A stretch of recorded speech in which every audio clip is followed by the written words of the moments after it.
síntomas clásicos que hay en esquizofrenia y que vamos a ver en los pacientes. Siguiente, por favor. Esa es la agenda, pásala. Siguiente, siguiente. En cuanto a la psicosis, vamos a tener que es un grupo heterogéneo de enfermedades. Algunos catalogan como un síndrome, ¿no? Y se puede asociar a muchos problemas psiquiátricos, ¿no? Puede haber psicosis en la depresión, en la manía, en la demencia, en la misma esquizofrenia, en consumo de sustancias, intoxicación por drogas y otro tipo de situaciones, ¿no? Entonces la psicosis va a incluir algunos síntomas, tales como delirios o delusiones, que son sinónimos, que son trastornos del pensamiento, alucinaciones, que es lo básico, que es alteración en función de los sentidos, en los cuales un, hay la presencia de situaciones que la cual no existen en la realidad. Lo más frecuente en las alucinaciones son las auditivas, en la parte psiquiátrica, en la parte mental, y en las orgánicas son las visuales, ¿no? Entonces, hay delirios, hay alucinaciones, pero también pueden haber alteraciones del discurso, ¿no? El discurso se puede hacer quizás incoherente, ¿no? Las soluciones pueden ser laxas, puede haber una conducta también desorganizada o agresiva, y también va a haber una situación de la realidad evidente, ¿no? Todo eso implica que la conducta del paciente sea una conducta totalmente trastocada, fuera de lo normal. Lo más clásico es un paciente que esté en la calle, por ejemplo, desnudo, trayendo bolsas con latas vacías, ¿no? Hablando solo, incoherentemente, con un aliño y un aseo descuidados, ¿no? Eso es clásico de un cuadro psicótico crónico. Asimismo, entonces tenemos que hay unas patologías en las cuales hay psicosis, por ejemplo, esquizofrenia. Yo ya hablé un rato de psicosis inducida por sustancias, ¿no? El trastorno esquizofreniforme, el esquizoafectivo, el delirante, persistente, el psicótico breve, el psicótico compartido y otros más, ¿no? Y también a veces hay asociado a manía, depresión y ya también, como le dije hace un momento, a lo que es las demencias. Siguiente, por favor. Entonces, esquizofrenia, hablando de esquizofrenia, en realidad es un trastorno psiquiátrico grave, ¿no? Grave y que tiene un impacto profundo en los individuos de la sociedad, ¿no? Entonces, impacta en lo que es salud mental y también en la parte económica. Los pacientes con esquizofrenia muchas veces son desempleados o no trabajan o dependen de otra persona. Entonces, eso sucede en algunas partes de los pacientes y eso es importante. Aparte de ello, también la salud del esquizofrénico también a veces viene menoscabada porque es un paciente que es sedentario, no hace actividad física, tiene múltiples comorbilidades médicas, por ejemplo, con diabetes o hipertensión, ese que es un paciente más vulnerable a mortalidad y también a morbilidad. Siguiente. Hay un factor genético importante y también ambiental. La genética es interesante, pero menor que otras patologías como el trastorno bipolar o el trastorno del TDAH, por ejemplo, ¿no?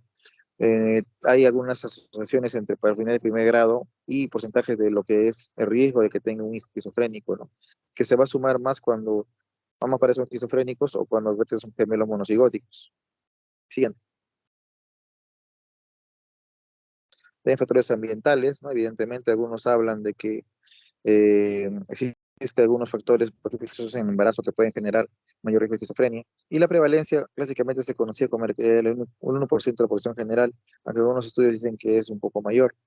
Generalmente algunos dicen que es más frecuente de lo que es hombres que mujeres, y el riesgo, en algunas encuestas, es 0,7%. Evidentemente, la principal hipótesis para la esquizofrenia es la hipótesis de neurodesarrollo. Quiere decir que en el desarrollo cerebral inicial existen algunas alteraciones que hacen que no se produzca adecuadamente una migración neuronal o que se produzca una poda neuronal también inadecuada. Entonces, esta alteración del neurodesarrollo indica que la patología inicia en los primeros estadios de la vida. Siguiente, por favor. Entonces hablamos de ello con esta hipótesis. Evidentemente, se inicia desde el embarazo, el desarrollo del sistema nervioso central, puede haber infecciones que alteren lo que es el desarrollo, infecciones maternas, problemas nutricionales, problemas en el embarazo y también en el parto. Evidentemente también problemas sociales, por ejemplo, adversidad, pobreza, inmigración se asocia también a esquizofrenia. Y también hay factores también estacionales que algunos lo relacionan con lo que es infecciones virales.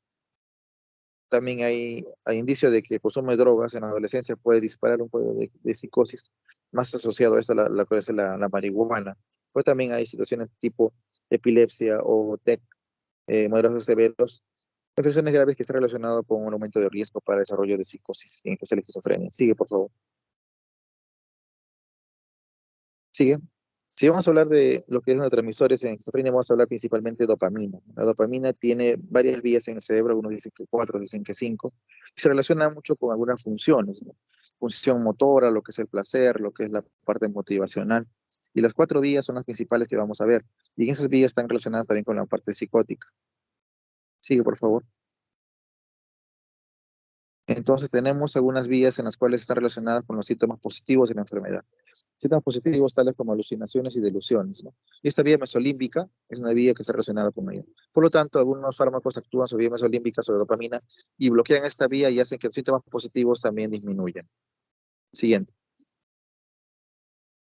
La vía mesocortical se relaciona con síntomas negativos, es decir, con la apatía, con la bulia, con el aplanamiento afectivo. Y también algunos fármacos pueden actuar a este nivel. Lastimosamente, si inhiben también esta vía, van a también empeorar los síntomas negativos. Por lo tanto, se dice clásicamente que los antipsicóticos actúan más sobre síntomas positivos de la enfermedad y no mejoran mucho los síntomas negativos. Siguiente. Aquí vemos un poco de la hipótesis dopaminérgica de lo que es la esquizofrenia en la parte de la vía mesocortical en relación a los síntomas negativos de la psicosis. Siguiente, por favor. Esta vía neurocietal o neurostriada está relacionada con los SEPS, ¿no? Los síntomas extrapiramidales, que se ve más que todo en pacientes que usan antipsicóticos y que se bloquea esta vía. En todo caso, cuando un antipsicótico clásico bloquea esta vía, por lo general, ocurren SEPS, lo cuales son el parkinsonismo, la caticia y también lo que es la disonía aguda y la disonancia tardía, ¿no? Todos estos son efectos colaterales de los psicofármacos antipsicóticos que actúan sobre la vía neurocietal. Siguiente. Esta vía es una vía que media más la parte hormonal, por lo tanto relacionada con la prolactina. Algunos antipsicóticos por lo general interfieren sobre esta vía y hacen que se eleve la cantidad de prolactina. Y esto se traduce en efectos clínicos tales como la galactorrea y la ausencia de la regla, ¿no? Entonces, esos son efectos también colaterales que se ven con los antipsicóticos tipo sulpiride o risperidona. Siguiente. Glutamato es otro neurotransmisor importante que relacionado con lo que es la génesis de la esquizofrenia. Sin embargo, no hay ningún fármaco actualmente antipsicótico que actúe sobre el glutamato. Casi todos los antipsicóticos actúan sobre lo que es dopamina y también sobre serotonina, pero no sobre el glutamato, ¿no? Pero aún así se ha visto modelos de psicosis relacionados con la ketamina o la fenciclidina o polvo de ángel que dan cuadros exactamente iguales a una psicosis tipo esquizofrénico usando este tipo de drogas. Por lo tanto, se dice que hay una ligación entre lo que es glutamato y su receptor NMDA principalmente y síntomas psicóticos. Siguiente. Entonces, hay unos receptores en glutamato, principalmente los NMDA, que están relacionados con lo que es una hipofunción y desarrollo de síntomas psicóticos. Pero también otros receptores tipo AMPA o kainato que también podrían estar relacionados, pero los principales en realidad son los NMDA. Siguiente. Acá hablamos de la relación entre NMDA y AMPA, que hay una relación estrecha, y alteración en cuanto hay un cuadro psicótico, ¿no? Siguiente, por favor. Entonces, hay hipótesis también, aparte del desarrollo, por ejemplo, de hipofunción del receptor NMDA en esquizofrenia, ¿no? Relacionado con el uso de ketamina y fenilcetina en modelos de psicosis. Entonces, eso es lo que hablan acerca de este tipo de síntomas, ¿no? Una hipofunción o funcionación anormal de este receptor NMDA y glutamato haría que se presenten síntomas tanto positivos como negativos. Siguiente. Y un poco más acerca de esa teoría, ese gráfico es del STAL, que es un libro de psicofarmacología esencial, en los cuales nos habla acerca de la difusión glutamatérgica, ¿no? En esquizofrenia. No olvidar que el glutamato es un neurotransmisor bastante frecuente en lo que es el cerebro, es el principal neurotransmisor excitatorio del cerebro y relacionado con toxicidad. Siguiente, por favor. Acá vemos lo que es la hipofunción del NMDA, es el receptor del glutamato y síntomas positivos. Siguiente. Aquí vemos, seguimos pues hipótesis de cómo se altera la parte de la función del receptor de NMDA de glutamato y los síntomas positivos de la enfermedad. Siguiente, por favor.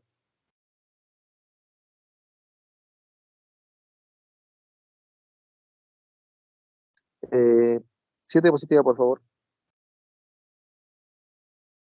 Aparte de eso, dopamina también es serotonina. También hay una hipótesis serotoninérgica en la cual se basa también en algunos modelos de drogas, ¿no? Algunas drogas actúan puramente sobre serotonina, por ejemplo LSD y otras, y ocasionan también síntomas psicóticos muy parecidos a lo que es la esquizofrenia.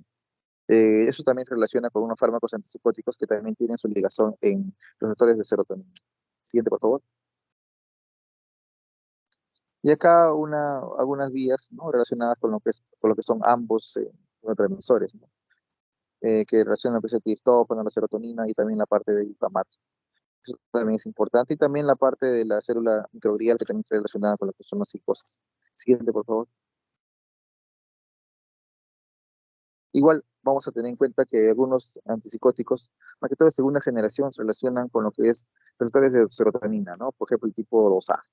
Y, por ejemplo, ponen acá la clozapina, ¿no? Que tiene una afinidad alta por el receptor 5-HT2A de serotonina y una afinidad más baja por el receptor D2, de dopamina 2, que era lo que digo. Los algunos antipsicóticos de segunda generación o atípicos tienen acción tanto sobre dopamina como sobre dopamina. Siguiente, por favor. Entonces, hay causas genéticas y causas también ambientales, ¿no? Unos genes que pueden venir de los papás o de familia, ascendencia familiar, y también algún tipo de noxas que pueden alterar el desarrollo cerebral del feto a muy temprana edad. Pueden al final juntarse y darnos un riesgo mayor para esquizofrenia. Siguiente, por favor. Entonces, para volver a hacer esto, no hay un gen único, sino son varios genes, ¿no? Entonces, la herencia es poco compleja, es poligénica. Y por lo general no se puede identificar un gen específico, sino hay varios que se relacionarían con lo que es el desarrollo de la esquizofrenia. Eso es lo que se puede ver y lo que tenemos en lo que son en la parte de genética. Siguiente. Entonces, factores genéticos como epigenéticos hacen que este paciente que tenga una susceptibilidad a la psicosis desarrolle la enfermedad, sea por un factor traumático, sea por un factor infeccioso, sea por un factor de repente de drogas, va a hacer que este gen que estén dormidos despierten y el paciente desarrolle la enfermedad. Siguiente. Igual acá la rosa de lo que es el receptor NMDA de glutamato, que es importante en la génesis de lo que es los sistemas positivos y negativos. Siguiente, por favor. Igual acá lo que es la hipótesis de un desarrollo para la esquizofrenia en relación a lo que es el glutamato. Siguiente. Igual, esquema de neurodesarrollo, alteraciones son bastante tempranas, mayormente, relacionadas a veces con una migración neuronal inadecuada, que hace que estas conexiones sean aberrantes y cuando se produzca la poda neuronal en la adolescencia, se produzcan zonas que son cruciales y haga que la gente desarrolle síntomas. Siguiente.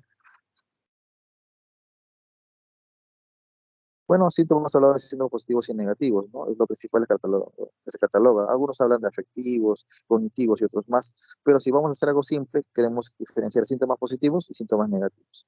Síntomas positivos son más que todo relacionados a las alucinaciones y delusiones y son los que más fácilmente desaparecen cuando hay un tratamiento antipsicótico y también tienden a reaparecer.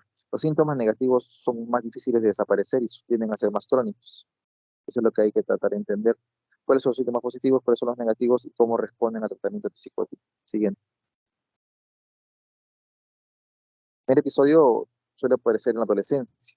Es raro que una esquizofrenia debute más allá de los 40 años, ¿no? La esquizofrenia por lo general debuta a los 15, 16 años, aunque también hay casos que debutan a los 12, 13 años. A un inicio más precoz de la enfermedad va a haber un peor pronóstico, va a haber un paciente que tiene chances mucho menores de recuperarse. Sin embargo, si un paciente inicia la enfermedad pasada los 20 años, el pronóstico sería mucho mejor, puesto que ya alcanzó algunos hitos de desarrollo y también ya alcanzó una escolaridad adecuada o ya empezó a trabajar o a tener una pareja. Pues si se inicia muy temprano, rompe lo que es la escolaridad y rompe su ciclo de desarrollo normal y hace que el paciente sea más vulnerable a discapacidades, ¿no? Siguiente. Entonces hay síntomas que son negativos. Los negativos, por ejemplo, son lo que es la logia, el afecto aplanado, el aislamiento social, la anedonia y la bulia. Eso es lo que vemos bastantes síntomas negativos. Un discurso reducido, que llegando a la logia, más pronto que es descuidado, ¿no? Tanto en el niño como en higiene personal. El contacto visual va a ser bastante limitado, el paciente no va a mirar a los ojos, va a mirar a otro lado, por el temor mismo a ser pues, atacado o ser maltratado por alguien. Y evidentemente la parte pues, social que va a estar notablemente inhibida, ¿no? Siguiente, por favor. Entonces algunos hablan que hay más síntomas aparte de positivos y negativos. Hablan de síntomas que son cognitivos, afectivos, agresivos, que esos son unas clasificaciones un poco más detalladas, ¿no? Pero lo que sepan positivos y negativos es suficiente para mí. Siguiente, por favor. Igual acá están los sistemas de lo que es la dopamina, obviamente el sistema mesolímbico, y también vemos que es el mesocortical. No se olviden que el mesolímbico es un sistema en los cuales están los síntomas positivos, el mesocortical los síntomas negativos, y los demás pueden ser la parte cognitiva o agresiva. Siguiente. El diagnóstico se va a basar más que todo en lo que es el DSM-5 o el CIE-10. Hay un listado de síntomas en los cuales el paciente puede tener o no, y vamos a tener que revisar para poder hacer un diagnóstico presuntivo y diagnóstico diferencial.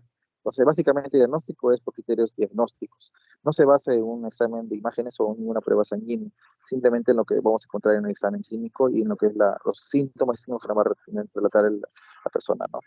Eh, Igual en el DSM-5 hay también unos diferenciales con lo que es el trastorno bipolar, por ejemplo, o el esquizoafectivo, o lo que es el trastorno delirante, en el cual no hay alucinaciones, psicótico breve, que es una duración bastante menor, y también los trastornos psicóticos asociados a drogas. Siguiente.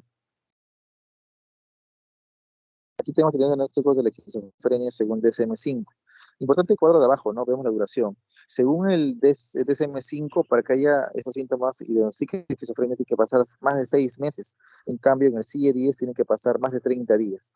Entonces, como vemos allí, es un poquito menor la duración de síntomas. Después de ello, vamos a también ver algunos síntomas clásicos, por ejemplo, que son por ejemplo, son las alucinaciones, son las alucinaciones auditivas. Las alucinaciones auditivas, que es lo más frecuente, la parte delusional, las ideas delirantes, y también lo que es el lenguaje inapropiado, desorganizado y comportamiento agresivo desorganizado también, ¿no? Entonces también es importante ver ese tipo de situaciones. Siguiente, por favor. Acá vemos la clasificación de CIE-10 de las esquizofrenias con subtipos que ya no hay en el CIE-11. Ya todos se juntan como un síndrome esquizofrénico grande. Y no hay apartados, por ejemplo, como acá, en CIE-10 que hablan de esquizofrenia paranoide, esquizofrenia tónica, que son subtipos. En el otro se ve solamente esquizofrenia nada más, ¿no? Y diferentes psicosis relacionadas como el esquizoafectivo, el esquizotípico, el psicótico agudo, el delirante, en el cual no hay alucinaciones, y otros más. Siguiente, por favor.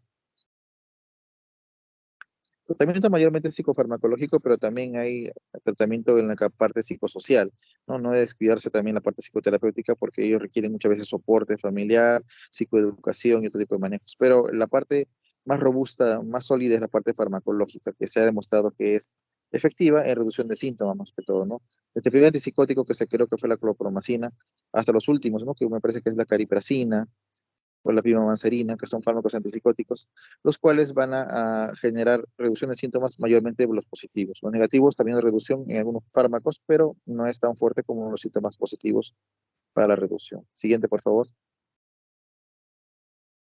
Entonces, el mantenimiento de los antipsicóticos es bastante largo, ¿no? Vamos a iniciar tratamiento con antipsicóticos y por lo general se va a mantener por lo menos un año, pero algunos pacientes van a estar por 2 o 3 años en un episodio inicial. Cuando el paciente tiene recaídas, el tratamiento puede durar 5 años o 10 años. Y si tiene más de 3 recaídas, es toda la vida. Eso va en esquizofrenia paranoide, ¿no? Hay pacientes que nunca responden, o sea, que responden muy poco a los antipsicóticos y en esos puede ser empleada la terapia electroconvulsiva o a veces internamientos bastante prolongados. Siguiente, por favor. Tenemos entonces el uso de antipsicóticos, que es frecuentemente dado en esquizofrenia paranoide o esquizofrenia en general, y no tienen una relativa eficacia. Siguiente, por favor. Los niveles de los fármacos, en este caso los típicos, los más usados son los atípicos, pero acá vemos algunos típicos, ¿no? Por ejemplo, el periodo de clorpromacina, que son de los más usados, ¿no? Las dosis máximas están allí. Por lo general, al periodo no subimos de 20 miligramos, clorpromacina sí llegamos hasta 1000, y los demás no se usan mucho en la actualidad, a diferencia de la flufenacina, que sí es un antipsicótico que se usa como depósito, ¿no? Eso quiere decir que el paciente se le inyecta cada mes una ampolla o cada 15 días una ampolla, y con eso se mantiene el tratamiento sin necesidad de la vía oral. Hay pacientes que son crónicos y no tienen una buena adherencia al tratamiento. Siguiente. Los atípicos son los más utilizados, a la cabeza con la risperidona, que es el fármaco atípico más barato y uno de los más eficaces, y también pasando por lo que es la olanzapina, la quetiapina y finalmente por la clozapina, que es el fármaco que está limitado al uso para casos refractarios. Cuando un caso refractario, eso quiere decir que ha usado 2 esquemas de tratamiento antipsicóticos, no ha mejorado, en ese caso se usa la clozapina. Es un fármaco bastante bueno, pero tiene problemas hematológicos en muchas ocasiones, por lo cual requiere un control hematológico semanal y después de ello mensual, ¿no? Es la clozapina, que es un fármaco el más eficaz de todos para las psicosis refractarias. Siguiente. Entonces también hay equivalencia entre psicóticos típicos y atípicos, importante saberlo para cuando hagamos un switch de uno a otro. Siguiente. Y acá están las presentaciones, que puede haber tabletas, cápsulas, en jarabe, en gotas, puede haber en ampollas para la fase aguda, en ampollas para mantenimiento, entre otras, ¿no? Siguiente, por favor. Igual acá, todas las formulaciones que hay, tabletas, liberación prolongada, de liberación, desintegración oral rápida, de lo que son gotas, jarabes, inyecciones, etcétera. Siguiente.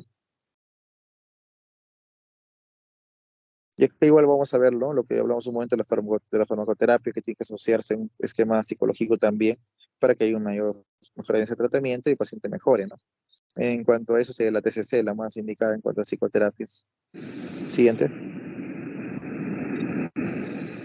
El pronóstico va a ser muy variable, ¿no? El pronóstico va a ser peor cuando el paciente inicia la enfermedad muy temprano. O sea, cuando inicia, por ejemplo, 12, 11 años es un pronóstico peor, ¿no? Y igual muchos de ellos van a llegar en formas leves a poder trabajar o ser más, valerse más o menos por sí mismos, pero un porcentaje importante también van a ser incapacitados para el trabajo y van a requerir un cuidador permanente, ¿no? La mortalidad es alta, igual que la morbilidad también, mucha comorbilidad con lo que es diabetes, obesidad, hipertensión, y eso también genera mayores eventos cardiovasculares. Aparte hay un riesgo alto de suicidio en pacientes con esquizofrenia y también se consume este suicidio muchas veces. Entonces también es importante la mortalidad, tanto por muerte traumática como por muerte relacionada a enfermedades médicas. Siguiente. Entonces, en general, vamos a ver que la esquizofrenia es un tipo de psicosis. Las psicosis son un gran conjunto de desórdenes, un conjunto sindrómico en el cual van a haber síntomas positivos y síntomas negativos. Síntomas positivos, alucinaciones y delusiones. Síntomas negativos, apatía, bulia, anedonia. Esta psicosis hay de varias etiologías y la principal es la esquizofrenia paranoide, la esquizofrenia en general. ¿No? El DSM-5 cataloga esquizofrenia en general y el CIE-10 todavía considera subtipos como paranoia frénica, entre otras. El tratamiento básicamente para esto son fármacos, pero también se requiere a veces un apoyo psicoterapéutico. En los fármacos que utilizan para eso son antipsicóticos, que pueden dividirse en típicos y atípicos. Se usan más en la actualidad los atípicos, como risperidona, olanzapina, quetiapina y entre otros. Para el caso de refractariedad se usa antipsicóticos atípicos tipo clozapina, que es el más eficaz para el manejo de la esquizofrenia refractaria. Las dosis se inician por lo general dosis bajas y en un primer episodio psicótico el tratamiento por lo general se reserva de 1 a 2 años. Se deja el tratamiento por un tiempito y si hay una recaída se inicia nuevamente otro tratamiento por un tiempo similar y si hay más de 3 recaídas, tratamiento por toda la vida. Las esquizofrenias por lo general debutan en la adolescencia, media y tardía y es raro que se presenten más allá de los 40 años. Listo, eso sería un resumen de la clase del día de hoy. ¿Alguna pregunta al respecto?